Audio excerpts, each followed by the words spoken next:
the office towers remain, monuments of a world that was standing tall and intact, rising over cities that appear alive from a distance.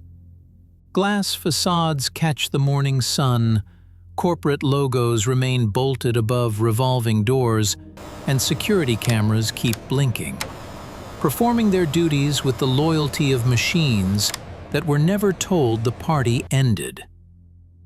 From the outside, nothing looks broken, but the moment you step inside, the silence becomes physical. The lobby is spotless. The marble floors shine. The reception desk is staged like a museum exhibit. Beyond it, corridors stretch into stillness. Floors unfold with perfect order and no purpose. Rows of desks, aligned monitors, idle docking stations, and chairs pushed in with neat precision. It feels like everyone left for a meeting that never finished. This is not abandonment in the classic sense. There are no smashed windows, no chaos, no dramatic ruins to photograph. What you see is more unsettling than damage. You see absence, an apocalypse without destruction. For more than a century, the office was the financial spine of modern economic life.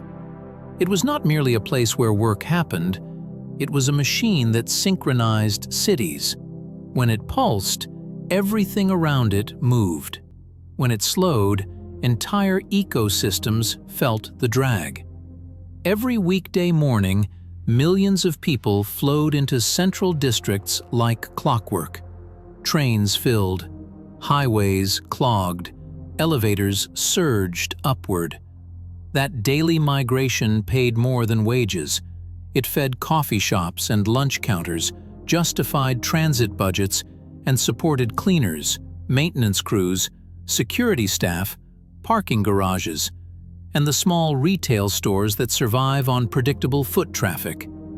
Office workers did not just occupy space, they activated it. Then, almost without warning, the movement stopped. Not with panic, not with riots, not with sirens, but with emails. Work from home, temporarily. Just until things normalize. 2 weeks, maybe 4. At first, it felt harmless, even generous. Commutes vanished overnight. Kitchen tables became workstations. Video calls replaced conference rooms. Time returned to people's days, as if the system had been hiding it behind traffic for years. And something unexpected happened. Productivity did not collapse. In many cases, it improved. Companies adapted quickly, cloud tools scaled, meetings multiplied, deadlines held, projects continued, and executives discovered a dangerous truth. The office was not the only way to run the machine. What was meant to be temporary became viable, then comfortable, then preferred. Weeks turned into months, months turned into habits, habits hardened into expectations. And with each passing quarter, the office became less essential. This shift did not announce itself like previous crises. There was no single shock, no defining headline that forced the public to stare. Instead, there was a slow fading, a reduction in badge swipes, a dip in elevator use, a quiet drop in electricity consumption. And then entire floors going dark, not because they were closed, but because no one requested access. Yet on paper, everything still looked stable. Leases stayed active. Buildings remained valued by projected future income, not by today's foot traffic. Models assumed a return to normal because finance is built on the comfort of assumptions. This was the illusion of occupancy. The transition also reshaped how risk is distributed across society. When work concentrated in offices, risk clustered geographically. Commutes exposed infrastructure bottlenecks. Downtowns absorbed shocks visibly. Decision-makers could see stress because it gathered in one place. Decentralized work scattered that visibility. Stress did not disappear, it diffused. Households absorbed volatility individually through rent, childcare, energy costs, and isolation. Firms shifted fixed costs into variable arrangements. Cities inherited uncertainty without corresponding control. This redistribution complicates accountability because no single actor owns the outcome. Measurement lag deepened the illusion. Traditional metrics track occupancy, lease terms, and nominal valuations. They struggle to capture utilization, spillover demand, or learning density. A floor can be leased yet functionally idle. A district can appear open while economically hollow. By the time indicators adjust, adaptation costs have already compounded. Policy then arrives late, treating symptoms rather than structure. Over time, second-order effects accumulate. Hiring pipelines thin where mentorship once clustered. Innovation slows where informal exchange evaporates. Polarization grows between firms optimized for dispersion and those anchored to place. Real estate cycles lengthen as capital waits for clarity that never fully returns. Meanwhile, households recalibrate expectations around flexibility, time, and location, making reversal increasingly unlikely. None of this implies inevitability. It implies choice constrained by momentum. Cities that rebalance toward mixed use, learning hubs, and human-scale services can regain coherence. Buildings that reprice honestly can find new functions. Institutions that update metrics can govern earlier. But delay narrows options. The longer illusions persist, the more expensive adaptation becomes. Clear signals shorten response times, align incentives, and reduce wasted capital while preserving social trust during transitions across communities and institutions. Office buildings do not need to be full to appear healthy. They only need tenants who have not officially left. And many didn't leave loudly. They shrank quietly. They negotiated. They gave back floors. They renewed leases for less space, shorter terms, and more flexibility. One floor disappeared, then another, then half the building. But nothing broke. That is exactly why the office apocalypse was easy to ignore. Humans notice motion. We react to explosions, crashes, and sudden drops. We do not react to empty chairs, especially when the lights still work and the security guard is still at the door. The decline began with convenience. Remote work offered flexibility. Companies saved money. Employees saved time. No one set out to destroy commercial real estate.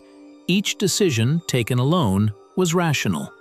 Reduce overhead, keep talent, broaden hiring beyond geography, shrink what you don't need. But systems do not collapse because people are irrational. They collapse when rational behavior scales. When every company optimizes at the same time, shared infrastructure begins to fail. And office buildings are not just physical structures, they are financial instruments. Their value is not defined by how they are used today. It is defined by what they are expected to earn tomorrow. For years, low interest rates disguised fragility. Debt was cheap. Refinancing was routine.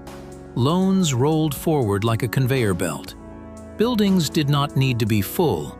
They only needed to be financeable. That era ended quietly. Interest rates rose. Refinancing became expensive. Loans came due. Cash flows were questioned. Suddenly, empty space mattered. Towers bought at peak valuations faced a new reality. Fewer tenants, weaker demand, pressure on rents, and operating costs that do not shrink just because humans stopped showing up. Security still costs money. Maintenance still costs money. Heating, cooling, and repairs do not ask if the floor is remote. And then, the math stopped working. This is where the apocalypse becomes financial. Commercial real estate is deeply tied to the banking system. Office buildings serve as collateral. Loans are originated, packaged, and spread across institutions. Regional banks, in particular, often carry heavy exposure, because commercial lending was their bread and butter when big banks chased bigger games. When office values decline, the damage doesn't show up instantly. Appraisals lag reality. Losses remain unrealized. Deadlines are extended. Terms are adjusted. This practice has a name: pretend and extend. It keeps the system quiet. It delays recognition. It avoids the kind of panic that becomes self-fulfilling. But it does not fix the fundamental problem. Eventually, loans must be refinanced or repaid. And when income no longer supports the debt, equity evaporates, silently. This is why the collapse feels both slow and sudden. Slow in reality, sudden in recognition. Cities feel the impact long before the headlines catch up. Downtown foot traffic declines, lunch spots close, retail storefronts go dark, transit systems run deficits, parking revenue falls, municipal budgets tighten, commercial property tax bases weaken, and that matters. Because cities built their expectations around dense office districts. They funded services and infrastructure on the assumption that towers would stay valuable forever. Some cities adapt, others hollow out. The difference is not luck, it is structure. Cities with mixed-use neighborhoods absorb the shock better. Cities dependent on a single downtown office engine suffer more. But across continents, the pattern repeats. This is not a typical cycle. It is a structural shift. Work did not disappear. It decentralized.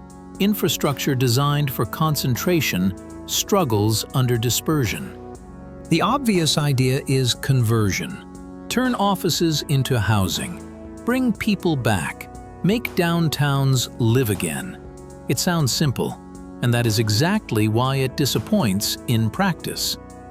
Office towers were not designed for living. Their floor plates are deep, which limits natural light. Plumbing and ventilation do not align with apartments. Zoning can restrict use. Renovation costs explode. And some buildings simply cannot be converted without rebuilding their interiors from scratch. In many cases, conversion costs more than demolition, and demolition costs more than waiting. So, buildings sit. Not abandoned violently, but neglected politely. Security guards patrol empty corridors. Cleaning crews shrink to skeleton shifts. Plants wither in conference rooms that no longer host meetings. Lobbies echo with footsteps that used to be swallowed by crowds. Company logos remain mounted for companies that left years ago, like fossils of a prior era. The branding stays even when the people vanish. This is an apocalypse, without ruins. No fire, no smoke, no dramatic collapse you can film for a montage. Only silence, stretched across millions of square feet. Corporate incentives accelerate the trend. Efficiency is rewarded. Remote work delivers measurable savings. Human costs are harder to quantify. Lost mentorship, weakened culture, isolation. The subtle erosion of learning that happens when young workers cannot overhear how problems are solved. These do not appear on balance sheets, and balance sheets decide. The system rewards individual optimization. not collective stability. Everyone saves money, everyone reduces space, and the infrastructure that required shared participation collapses. This pattern is not unique to offices. It mirrors many modern failures. A shared system built on assumptions, undermined by individually rational choices, then kept alive longer than it deserves by financial delay tactics. The assumption at the center of office real estate was simple: people would return. They did not. Some returned partially, some returned reluctantly, some never returned at all. And once a workforce experiences life without a commute, once managers learn they can hit targets without full floors, once companies realize they can hire talent anywhere, the old model stops feeling inevitable. Downtowns now wait for a future that may never resemble the past. Some buildings will convert, some will be written down, some will be sold at discounts that would have sounded impossible a decade earlier. Some will decay quietly, still standing, still insured, still guarded, yet increasingly irrelevant to the economy they were built to serve. This is not the end of work. It is the end of a belief that productivity requires presence, that value requires proximity, that cities need offices to survive. The truth is more complicated. Cities are resilient, but only when they are allowed to change. They can become places people live, not just places people commute to. But that transformation takes time, money, and political will, and those are always in short supply. So for now, the towers remain. The sun still rises on glass facades. Light still reflects beautifully. From a distance, the skyline looks the same, but inside, the chairs remain empty. And the most unsettling part is not that the buildings are quiet. It is that the system learned to keep running without them. The office apocalypse did not arrive with chaos. It arrived with empty calendars, silent elevators, and a slow realization that the future might not need what the past built.